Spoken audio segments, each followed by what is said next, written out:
from New York, Late Night Show with Mike Siddiqui. अस्सलाम वालेकुम and welcome to the show. साहिबों, फौज अक्सर हालात को पढ़ने में गलती करती है और देर कर देती है। जब हालात बहुत ज़्यादा बिगड़ जाते हैं तो फिर उनको ताकत के ज़रिए हल करने की कोशिश की जाती है, जिसका अंजाम नुकसान और रुसवाई के सिवा कुछ नहीं होता। चंद अहम पॉइंट्स आपके सामने रखना चाहता हूं।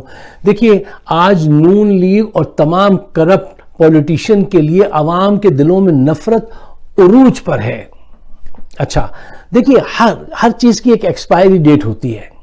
नून लीग की एक्सपायरी डेट आ चुकी है, हर उरूज को जवाल होता है।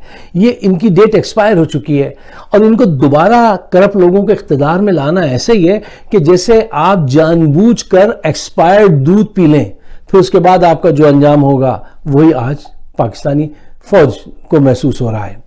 देखिए, मैंने कहीं पढ़ा था, आई रेड समवेयर, कि corrupt politicians are dirty Pampers, change them quickly.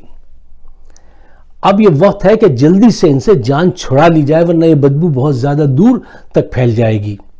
अच्छा, एक बात जहन में रखिए, पाक फौज को मैदान जंग में कोई शिकस्त नहीं दे सकता। ये फैक्ट है, सिर्फ ये नहीं कि हम जज्बाती तौर से मेरा ईमान है, ये फैक्ट है। अच्छा, उसको साजिश के जरिए से तोड़ना है, बदनाम करना है, जिसमें भारत जो है वो नून लीग का दामन थामकर बहुत आसानी से ये काम कर रहा है। इमरान खान अगर नाकाम हुआ इसकी तहरीक या वो कत्ल हो गया तो अवाम की सारी नफरत और तवज्जो जो है वो फिर फौज की तरफ होगी। फौज में जहनी तौर से डिवीजन आ चुकी है। फौज की निचली सतह पे बेपनाह गुस्सा है, बेपनाह दुख है। चूंकि ये एक बहुत ही प्रोफेशनल आर्मी है तो इन्होंने अपने आप को कंट्रोल कर रखा है। अगर आप इनकी आंखों में गौर से झांक के देखें तो इन्होंने अपने आंसू जो है ना वो छुपा रखे हैं, रोक रखे हैं। इनके दिल से अपना दिल जोड़ के देखिए तो इनके सीने से सदाएं बुलंद हो रही होंगी, अल्लाह अकबर की, और ये नारा बुलंद हो रहा होगा कि हमारे साथ क्या किया जा रहा है, हमारा सौदा किया जा रहा है। बाजवा साहब को ये बात समझनी चाहिए। अब सोल्यूशन क्या है? सोल्यूशन ये है कि 90 दिन के अंदर इलेक्शन कराइए और इलेक्शन कमीशन को वार्न कर दीजिए कि नून लीग को किसी भी किस्म की धांधली की इजाजत तुम नहीं दोगे। देखिए, कौम का वो तबका जो सियासत से दूर रहता था, आजकल वो भी मैदान अमल में एक्शन में आ गया। वो कहते हैं ये ज्यादती हुई है और अगर पाकिस्तान को नुकसान पहुंचाने की कोशिश की तो हम सड़कों पर आ जाएंगे। वो आ चुके हैं सड़कों पर।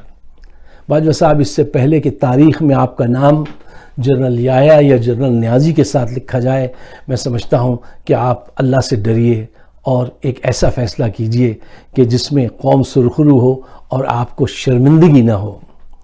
फॉल ऑफ ढाका के बाद फैज साहब के ये अशार हैं, शायद आप भी पसंद करें, कि दिल तो चाहा पर शिकस्ते दिल ने मोहलत ही न दी। दिल तो चाहा पर शिकस्ते दिल ने मोहलत ही न दी। कुछ गिले शिकवे भी कर लेते मुनाजातों के बाद। थे बहुत बेदर्द लम्हे ख़त्मे दर्दे इश्क के। थी बहुत बेरहम सुबहें मेहरबा रातों के बाद। उनसे जो कहने गए थे फैज़ जां सदका किए। अनकही ही रह गई वो बात सब बातों के बाद। कहीं ऐसा मौका ना आ जाए। फैसला आपको करना है, लेकिन फैसला करने में देर मत कीजिए।